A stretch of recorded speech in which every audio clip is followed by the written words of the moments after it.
Hello，我係 Mel。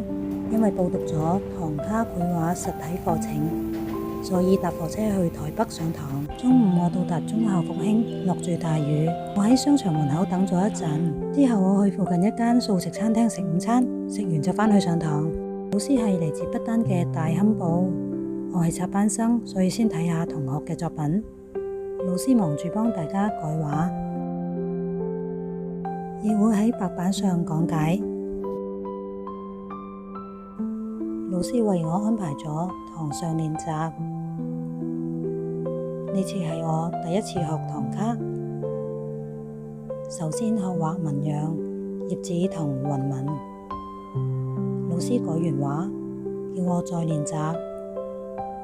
最後仲有功課帶返屋企，下次交俾佢改。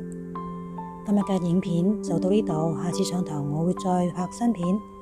記得訂閱我嘅頻道、like 同埋留言，我哋下次見啦，拜拜。